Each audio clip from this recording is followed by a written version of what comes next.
Hi, everybody. Hi again. I know if you tuned in with me earlier today, we had an interview with a powerhouse couple in the business community. And this afternoon, I am so excited to be able to interview Paulo. And I've been following him since I've been in this business and since I found him on his page. And he is just like me, loves to travel. And so everything that he posts, I am like, yes, take me there. Let's go. Let's get going and let's visit all these places. And so I'm excited for you guys to get to know him. I am going to put him on the screen here and have him introduce himself Okay. briefly. Hi, Paulo. Hi, Erica. Thanks for having me. No problem. So, yeah, go ahead and introduce yourself. Yeah, so hi everyone. My name is Paulo Perlez. I am originally from Calgary, but I was born in the Philippines, and my family immigrated when I was 6 months old. And so I grew up in Calgary for quite a while. Went to university there, worked at Foothills, worked at Tom Baker, and then I traveled around. But now I'm in Vancouver. I've been here for over 10 years now. So it's home, but I might look at other places to live later on. So who knows? Yeah. I know, right? And we'll talk about this a little bit more, but yeah, with the Mhm. business you have, you really can be anywhere. And Yeah. so today, yeah, thanks for that. But today I just wanted to ask you, can you give us a little bit of background of what your pains and struggles were before finding your business online? Oh yeah, definitely. So, as I mentioned, well, I didn't mention like I went to school at University of Calgary. So I went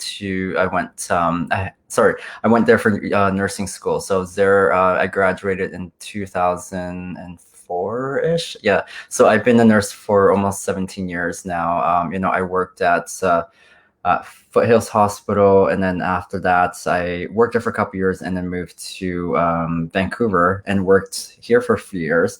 Worked at thoracic surgery, respiratory medicine, and then after that, I quit there and then moved to England and worked in England for a year as a nurse. I worked at American Hospital, but I ended up leaving there after a year because the type of nursing I was doing out there was just not the kind that I wanted to do. It was just very basic nursing. So I went back to Tom Baker, to Calgary, and I worked at Tom Baker because I got a job offer working as an oncology clinical trials nurse for the gastrointestinal group. So I worked there for a couple years, and then I think Alberta at that time had some job cuts, or there was like hiring issues that they were doing at that time. So I was only working part time, and I couldn't. At that time I was already working extra shifts, but I couldn't work anything else after that once the whole hiring freeze happened.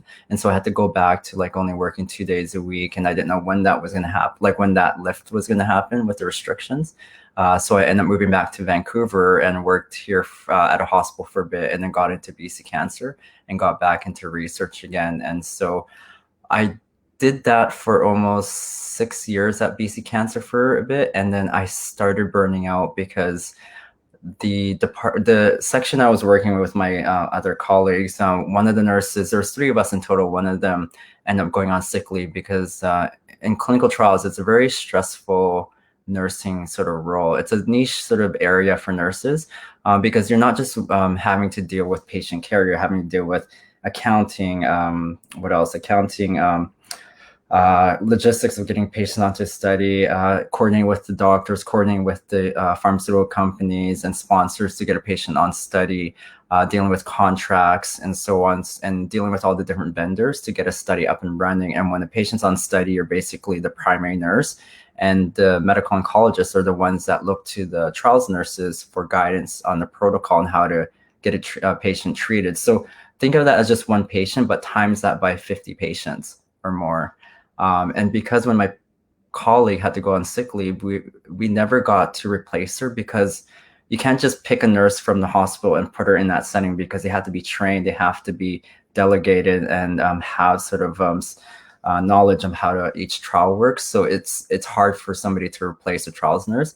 And so for 2 years, me and my colleague, we worked a three nurse workload for 2 years.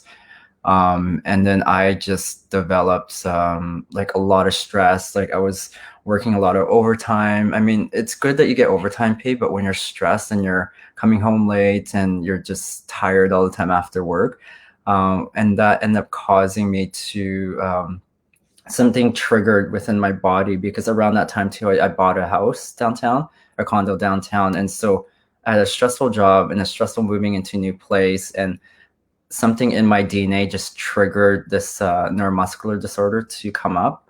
And so I ended up developing a rare neuromuscular disorder. They don't know what caused it, but I'm suspecting it was stress induced.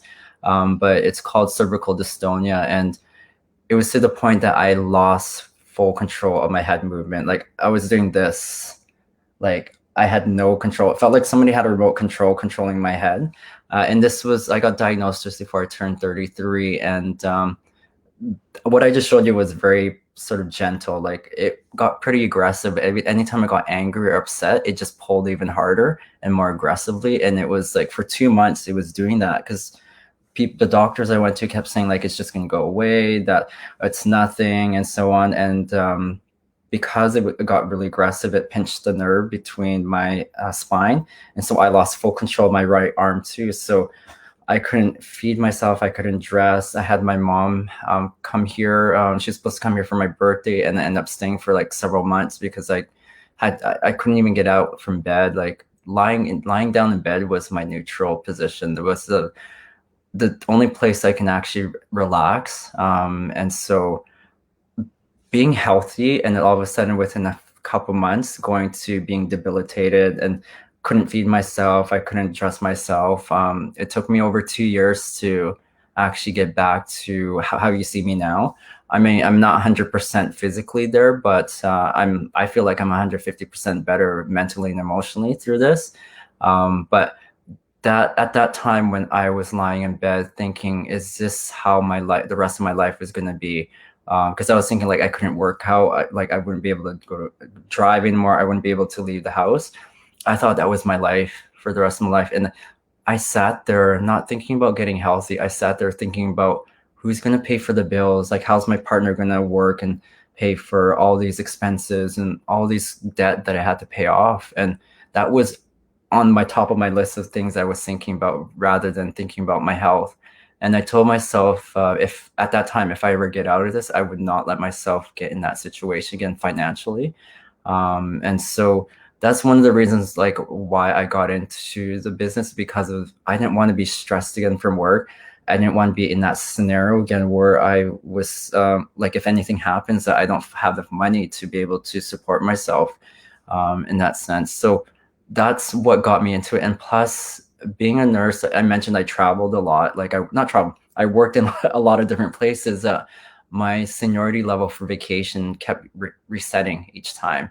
And so because like even when I worked at BC Cancer, when I got stressed or like after I got burnt out, I quit and I worked for a pharmaceutical company for 2 years to try to see how it works, how it feels like to work for corporate. So I got the experience to work from home, but I was working 10, 16-hour days, and I was on the road a lot because I was traveling between BC and Alberta. And so that was stressful too. And I got to the point I was burning out as well. So I quit that. And so I just, yeah, for me, it was just the fact that I wasn't like, when I'm working for somebody else, when I don't have the seniority, I don't have the vacation time. Like I think I was only given about 15 days.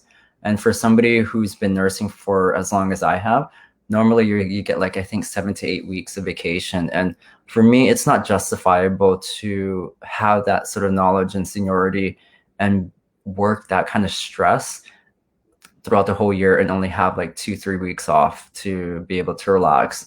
For me, that's not quality of life. For me, that's just surviving just to, from paycheck to paycheck, and trying not to get depressed and anxious and sad because like you feel like this is what your life is going to be like that's and so that's when I decided I needed a change. And that's when I saw one of my other friends who is doing this business. I saw what they were doing, and so I was able to look into it further, and that's how I got into starting an online business and being my own boss. So yeah, sorry, that was a long explanation, but it's No, just but it's I'm sorry you had to go through that. And yeah, yeah. you brought up a good point, like being healthy and then in the span of 2 months.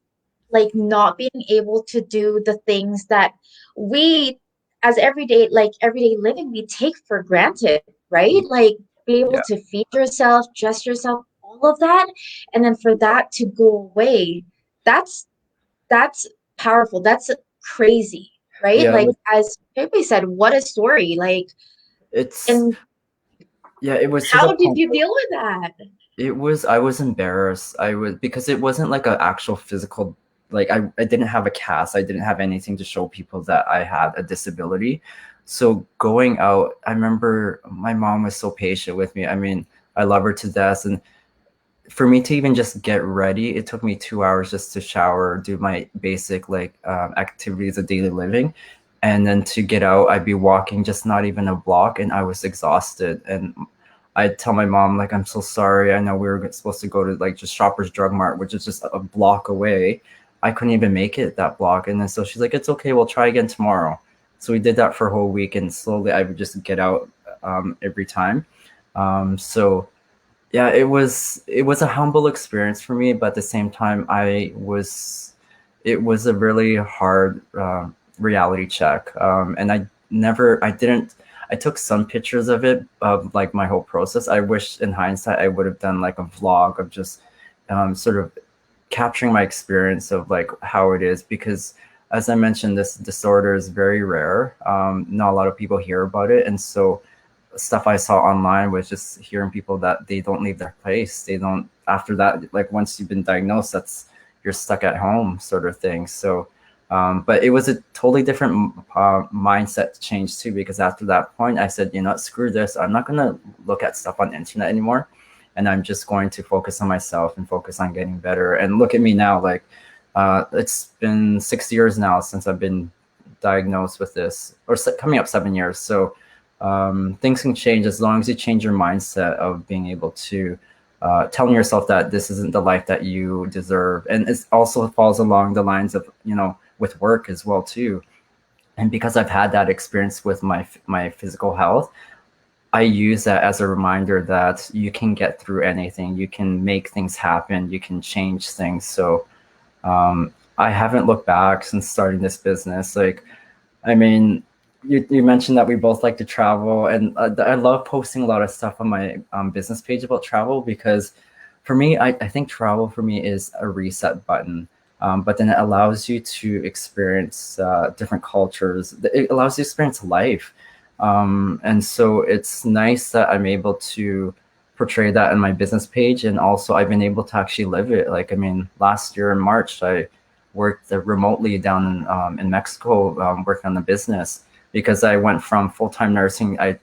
This was a big sort of decision. I went from full-time nursing to casual nursing. So here's somebody that was like coming from a union job that gets paid every 2 weeks, and you get like your what is it, your benefits, and then all of a sudden I said, you know what, I'm just gonna take a risk and try it. And so that's the reason why I went down to Mexico for a month, down in March, just so I can get a better idea as to how to schedule my day. You know, I worked, like I said, I worked from home, but I've never worked from home at a travel destination spot.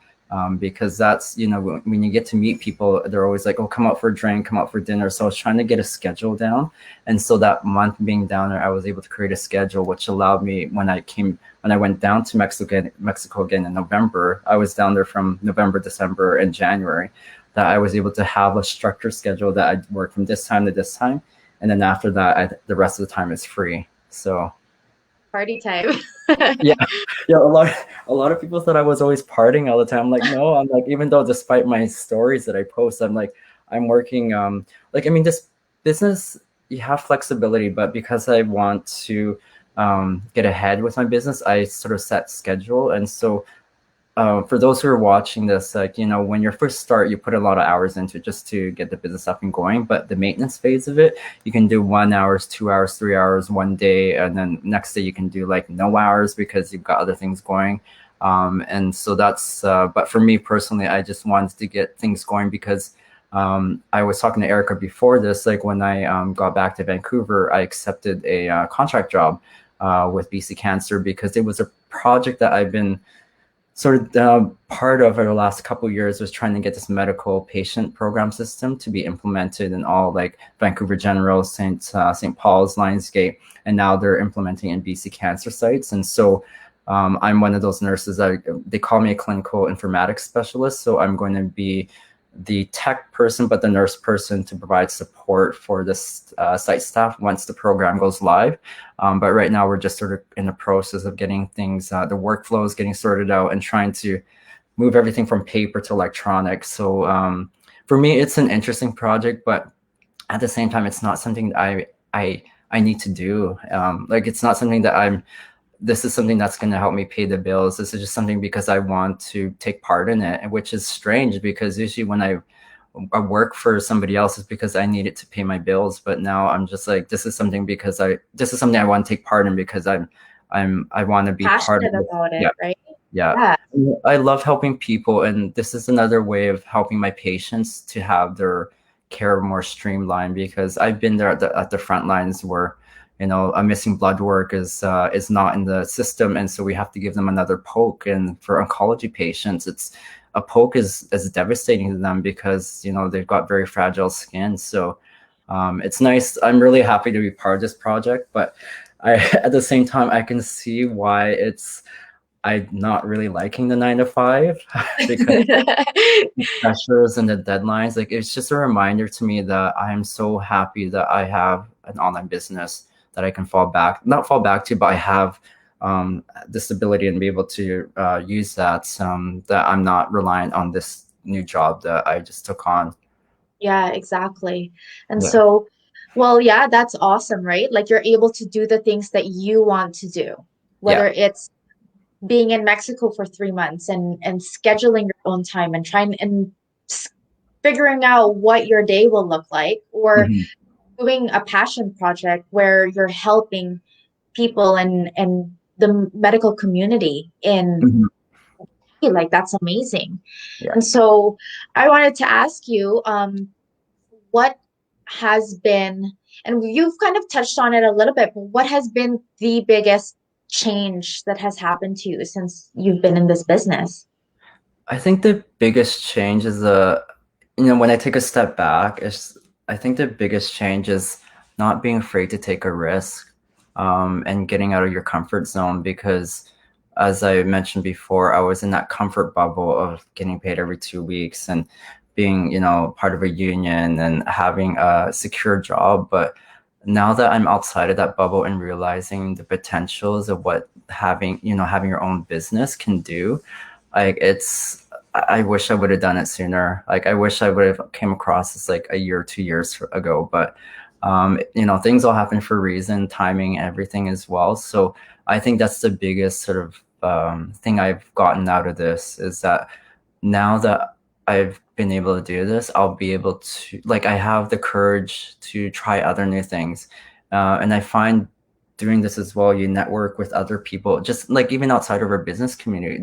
You network with other entrepreneurs that are doing other things, and so it guides you to like it brings you to like other passions that you want to do. Like I want to get into videography, photography. I want to, I've got a drone. I want to start doing a lot more of those filming stuff and get more creative again. And this is another thing that's allowed me to do is become more creative with stuff that I love. I loved doing when I was in high school, but then it got buried away because real life Life happened. happens. Yeah, and so it's nice I can actually get back into those things again. Wow, that's awesome. Well, thank you so much, Paula. I know you're really busy. Any last words that, if somebody is watching right now that is interested or has been looking for something, what would you say to them? What advice would you give them? So my advice is look into it, follow your gut, but don't wait. There's never a perfect time to start something. When I started this, it was a side hustle. I was like working full time, working long hours.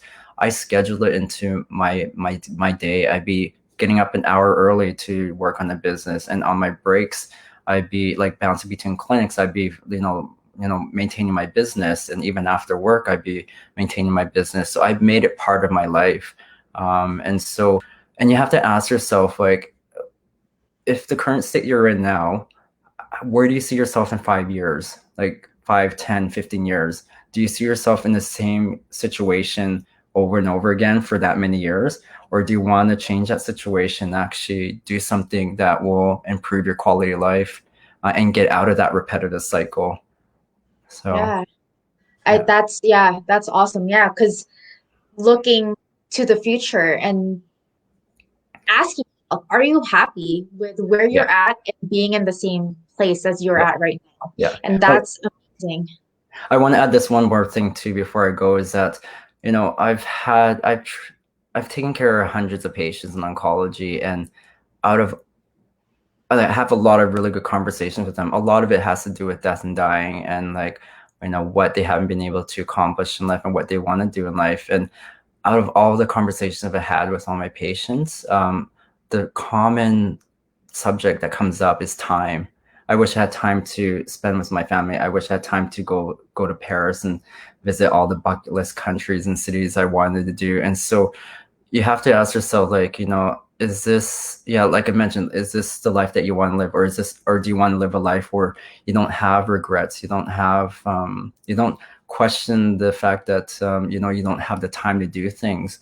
And so and because of 2020, with everything that happened, you have to realize, I'm sure a lot of people realize this, that there is no job security anymore with, being in a company that you've been working for 15, 20, 30 years. People are I've seen people being let go after that many years. And so you have to become your own boss. You have to take the ability to get that, your financial security set up, and just have other streams of revenue coming in, and not just from one source. Just so that you can be prepared again for anything that could happen later on. Exactly. Yeah. Well, again, thank you so much. Like those, there's so many good things that you brought up there. I hope everybody that's watching, you're able to find something useful in there too. Paulo, thank you Oh, so much for you're taking the welcome. time with me and for helping me today. Yeah, For everybody that's watching, thank you again for joining us. And I will be back tomorrow at noon to finish off our Go Lives this week. But yeah, I hope you guys can join me again tomorrow at noon. All right, enjoy the rest of your Wednesday. Bye, bye. everybody.